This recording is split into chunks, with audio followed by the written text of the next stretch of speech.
Hello and welcome to Paradigm Playbook, a podcast for entrepreneurs in the business of sports.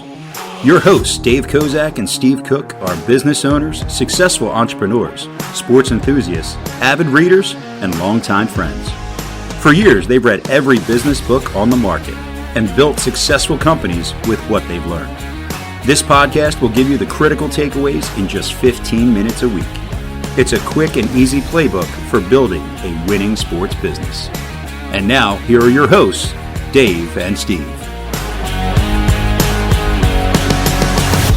Hey, everybody. Welcome back to Paradigm Playbook's podcast. I'm your host, Dave Kozak, alongside my co-host, Mr. Steve Cook. Morning, Dave. Good morning, Steve. So today, we're gonna take a walk down the complex conversation of organization and what that means. I think, Steve, from organization and organization itself to the organization of the staff, to the organization of the communication, to the organization of the client base, kind of just how all of that is interweaving and what makes for a successful organization, or what makes a company successful in its organizational practices. Yeah, and I think it's so in old days, it was the flow of power. It was the flow chain of command, the chain of command, all that. In today's world, it's more a flow of communication than anything else. And so I'm lucky or cursed, I'm not sure which, to be able to see it from a couple different sides. And I came out of the corporate world where there's a definite hierarchical. Yeah. Structure. Hierarchical. Yeah, that's the word. Yeah. But then as I do more work now in an entrepreneurial world, in small business, everything's more of a matrix. So it doesn't necessarily follow A reports to B, B reports to C, and it goes up the channel. And there is no C-suite in the entrepreneurial level because it becomes one person. So you don't need a suite for one person. But I think trying to figure out how to put it together. So what's come up most recently, so I'm doing a lot of work with two things, is entrepreneurial small business resets, which is a big thing, and that could be another topic, the reset thing. Small business expansion, you get to this, what's your second level? How do you get into a second level? And then the third is just a flat out launch. Where do you start? How do I start? How many people do I need to start? And then what's the right way? At what point you as the entrepreneur are no longer the CEO, the CFO, and the COO. So you start out where you're all three, and then what do you give up first? What do you hold on the least? And then in expansion, what role crosses multiple locations and which one doesn't? So it's a bigger topic than you might think, but I think the first step is deciding, what is a small business and what's the best basic structure. So if you were choosing, okay, let's define the hierarchy versus the matrix. Yeah, I mean, so hierarchy is there's one person at the top, and then it goes down channel from there. So you could have, one person, two people report to that one person, three people report to each of those two people, and you have your hierarchy, right? And that's all based on chain of command. So decision-making power. What decision can a person at the bottom make versus the decisions that come to the top? Then you have the matrix structure, which is, you have kind of one person in the middle, and everybody is kind of interlocked in that matrix as opposed to downline from them, right? Yeah, so you get to a certain level in your hierarchy to get, and let's just to talk about spending levels and spending approvals. You get to a certain level and say, okay, at this level, you have a spending, you're capped at $1,000. You can make $1,000 decisions. And this next level, you can make $5,000. And anything over that's got to go to the CEO or however it progresses. Yep. In small business, sometimes you can't delegate any financial decision making, but you can say that anybody can come to me, the CEO, for that decision. Yep. So you're bypassing the hierarchy in that case, which makes it a matrix. Yeah. So kind of this is an interesting subject matter because I've gone through probably 7 org changes in my small business. And an org change is not only reporting, but managerial. So I look at process management or people management as the 2 types of managers. Well, what happens when you have 6 people in that type of role? Well, direct reports, having 6 direct reports is an awful lot of information to try and distill, right? So you end up with a hierarchy by force in some fashion or another, right? You can't manage the finance, the sales, the operations, and the general management of, 30 people. You've got to have something in between that because you'd run into decision fatigue every day. You'd have to make, 150 decisions on business matters in a day. So where I started was, it was myself and Matt at the top, and then everybody reported up. And that was when we had 3 to 5 employees. Then one of those employees proved out to be very versatile. So, okay, now I've got another versatile player. So I'm going to elevate that versatile player, and I'm going to have the other people report to the versatile player that can make some of those lesser decisions, right? So I think it's in decision making, in process change making, right? So you talked about the monetary, managerial, organizational side. I think there's an entirely different subset, which is, we do it this way. And there's an improvement that a person sees. That next level should be able to improve the process without having to come all the way to the top. So you're changing processes. Then there's people management, which is changing responsibilities and roles inside the organization. I think that's another place where if you can find that person to do that, those are the 2 things that I focus on. Was I've got 150 processes we run on a daily basis in a company. I can't manage 150 processes, so I need someone to take on 50 of those, or I need someone to take on the management of the processes. Then I need someone to manage the people, and sometimes the people and the processes come together, and you have someone who is, and this is where we elevated. So your first level of management in my organization was you manage a process, so you're a process manager. The second was you're a people manager, and a people manager comes in higher than a process manager. Then it was, okay, how do you get to like a director level in our organization? Well, you manage people and processes. You make decisions about an entire downline system. Yeah, I think the challenge, so as things go downline or out in matrix, decision power has to go with them. So there has to be a trust that's going out there.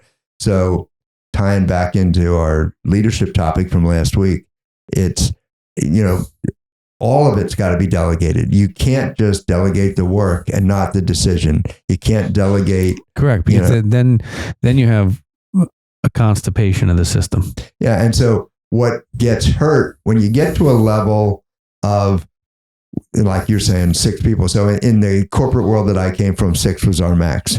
If and there are times in my corporate life where I was up to 8. It's, somebody quit or got fired, and I inherited 2 of their people until I restructured. So I was constantly restructuring. But I could tell that if I went above that 6 and got out of my comfort zone, what it really hurts is creativity and innovation. So you stop doing new things. So what happens if you don't control your org structure, what suffers is the growth of your business, because there's no one, generally, and this is more in small business, that no one is thinking about the innovation. How are we going to do this? What about a second site? Should we move this? Should we add another service? In your financial world, I'm sure there's times when you're saying, okay, if you're selling life insurance, okay, at what point do you do, property casualty? At what point do you add these things? And And for you, it's okay. Now we're doing college planning, and so if you're not thinking of that, guarantee you that no one below you is thinking of those things. And there's another component that's always been in the back of my brain too, is how do you compensate people that do think that way? Because that's different too. You have to structure that differently. And I'll give a quick story where Michelle at one point came to me, and I was like, God, Michelle, I miss working with you, because she at the time was running half the company, and she used to be she still works here, by the way. Yeah, she used to be my right hand. I mean, we worked all cases, we worked all business models. She did accounting. She did everything. She was fully ingrained in the organization. And she turned to me and she said, Dave, you could look at it that way, or you could look at it that you trained me so well and got me to a point where now I'm not just helping you, I'm running the entire piece of the organization. And it was a light bulb for a minute there.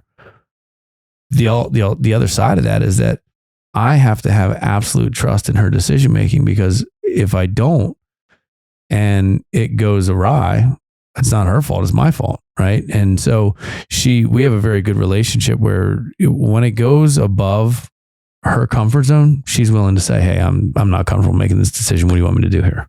Well, I two things. One is that, there's continued training and all. And I can remember the days when, Michelle wasn't comfortable with making a phone call. So, yeah, I mean, she's come, incredibly far, and she's incredibly competent. So one is more training, and two is your job now is to make sure that she has enough room below her to delegate that gives her time, because once you get to that level and she's such a high level contributor, she is going to do innovation. She's going to come back and say, you know what, here's a package that we should be offering that we're not doing right now.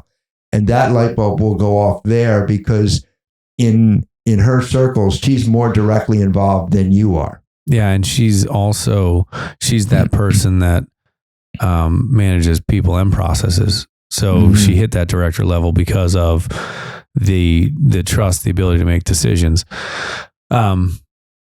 It's interesting too, because if we go back to last week's conversation on leadership, one of the things for a long time, I was teaching her about business operations and what we're doing in decision making, all that.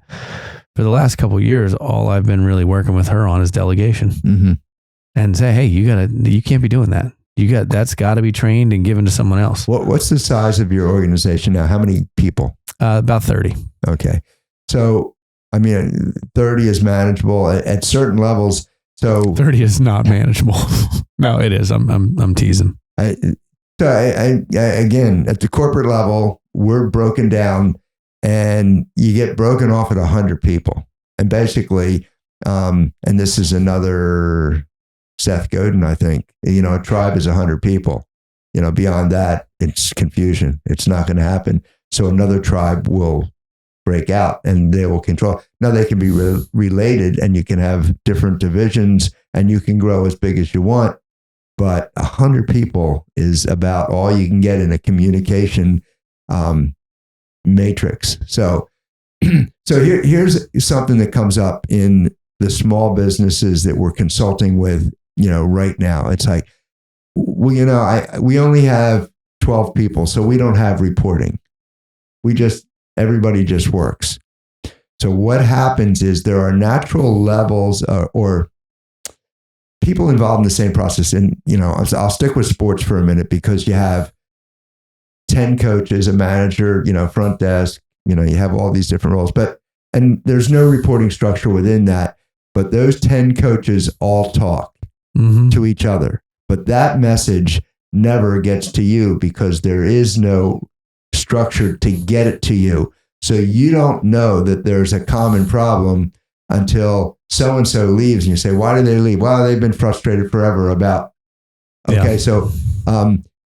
So to say we have no structure, I think is the wrong answer. You need some structure, even if you just call it a communications network. Yeah. You need something. Yeah, a communication pipeline, some way or requirement or system of getting information from A to B, right? Yeah, and I think more and more. So the articles that I'm reading, there's just a big article, I think, in Fortune magazine about matrix network in large corporations, and they're going more and more to this. And so I see it all the time where someone leaves from the middle of a hierarchy, and it's really difficult. You got no one ready to move up into that. If you bring someone from the outside into that, you have disgruntled people. You could lose someone else because they weren't moved up, yet they weren't ready. So the future of, and the next step for everybody in your organization, if not at front of mind, should be somewhere in your regular thinking. So you have to have a path. And it's why some of the hierarchies work. The review process is what it is, but the talking process, you got to know where people want to go, and if you can get them there. Yeah, and I think there's a story that my dad told me, and he was a corporate attorney for a long time, and he made it up to the highest ranks in corporate America from a general counsel standpoint. And his company, large chemical organization, was acquired by a foreign company. And at the time the company was acquired, there was a 2-page chain of command. So 2 pages. And so you knew exactly what escalated, what went up, and how far it had to go. And it was documented and came right back down. Decisions authorized, made, done. When they got bought by this foreign company, the chain of command went to 48 pages. Whew. And he said progress virtually stopped overnight in that company. And he was an intellectual property attorney, so they were writing the patents and creating the new chemicals and really the innovation part of the organization. And the moment you stop progress like that, you have total constipation of the organizational structure.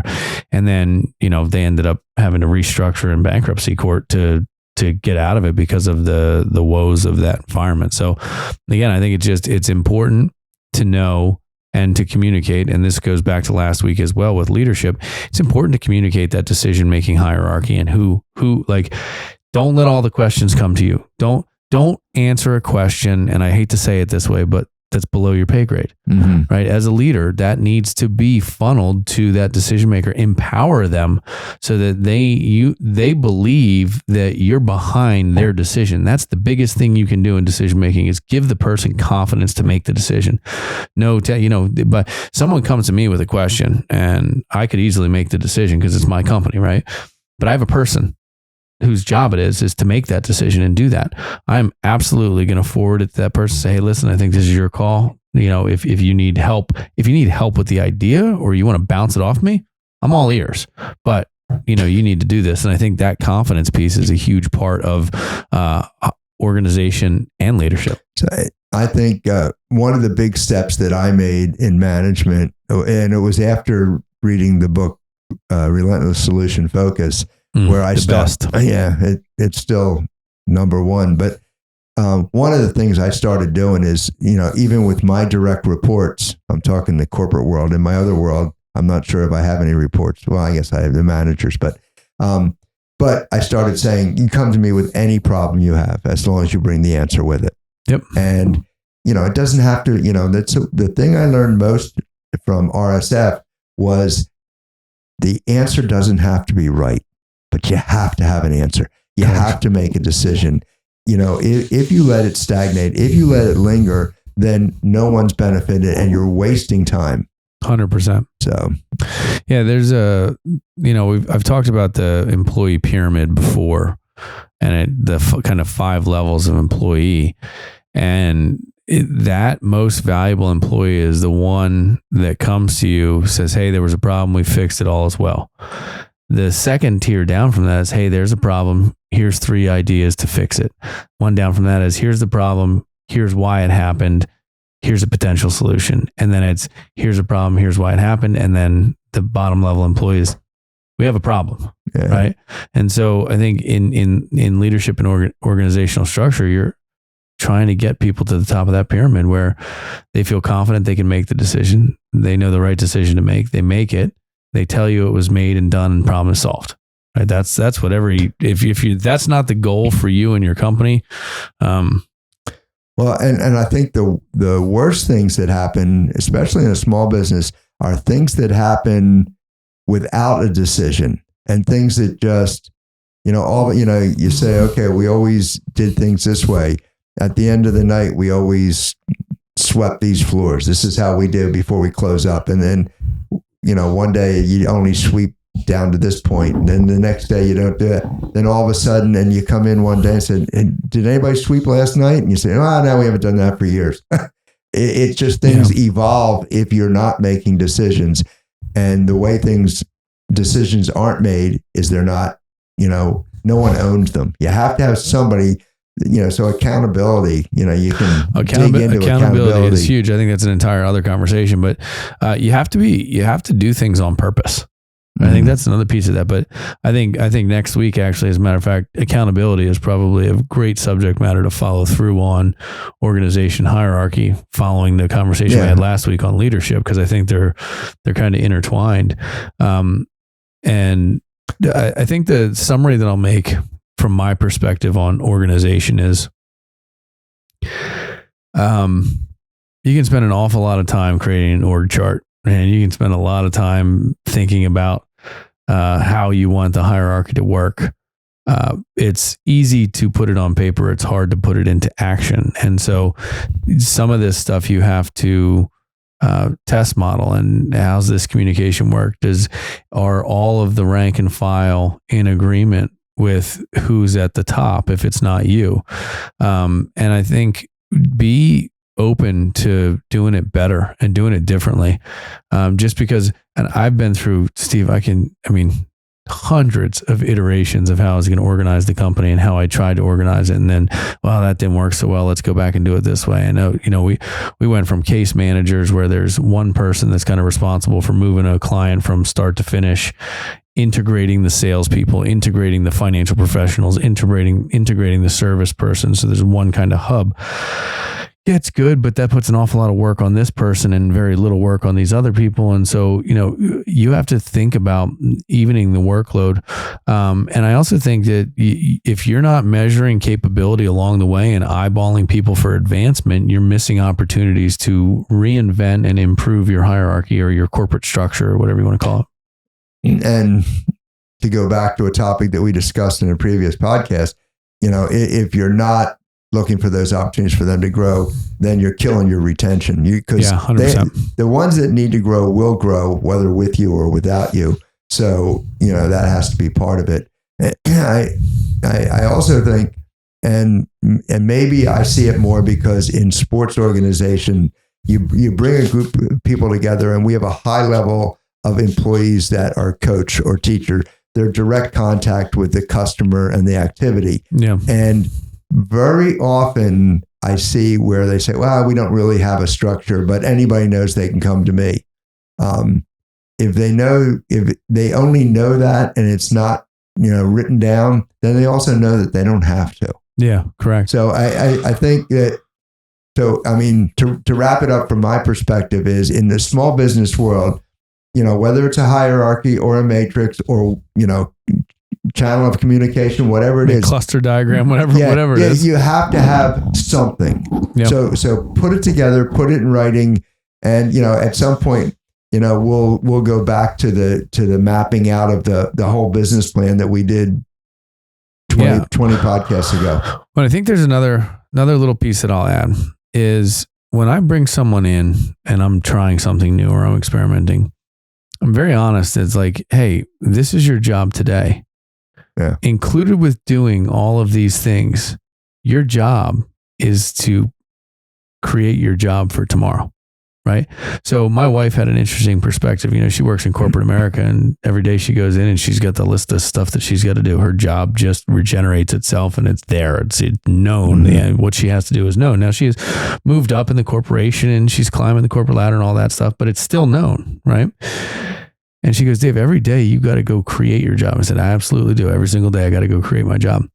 And what I've tried to instill in the people around me in that lift while I climb mentality is, hey, you have this job today. What job do you want tomorrow? Do this job really well. teach someone else how to do this job. And now I need someone to manage those people, right? So you're creating that hierarchy as you go along. So I think the lesson in that is don't rush to create some hierarchy. Don't rush, but do have it in mind. And one of the things I did early was I tried to be very like tactical on that stuff. Small business with 3 to 5 people, you can't be everybody. It's a triangle, right? Or it's a pentagon. It's not a matrix, right? There's nobody in the middle except for you, and everybody's kind of, think of it like an atom kind of flying around, or a nucleus, and then you get all these electrons and protons just. That's how it is. Yeah, to start. It's just a matter of time when your 3 to 5 goes 5 to 7, and all of a sudden you're 18 to 25, and number 23 doesn't know who to go to with it. So it's got to be in your mind, and you have to be growing towards that. Just to keep your people. And the last thing I'll add is you manage people, and you say, you don't know what you're going to be doing, but everybody needs to know. To move on, you lead your way out of there. So we talked about leadership last week. And so, the way you get to the next position is you become a leader. So, I was leading the sales team at my company long before I ever became sales manager. Yep. And so, great topic, great for small businesses. And those that are doing resets with me right now have heard all this stuff. Yeah. So this is a big deal in a reset. So reset, or second stage that I'm calling it now, is those companies that I'm talking to right now that started as the 3 to 5, and they woke up one morning and they're 25. Yeah. And there's nothing in place. So we need a reset. And I think next week's conversation on accountability is great for that reset as well. Yeah. So we'll talk about accountability next week. Wow. Good topic. Yeah. All right, everybody. This has been Paradigm Playbooks podcast. Talk to you next week. Make it a great day.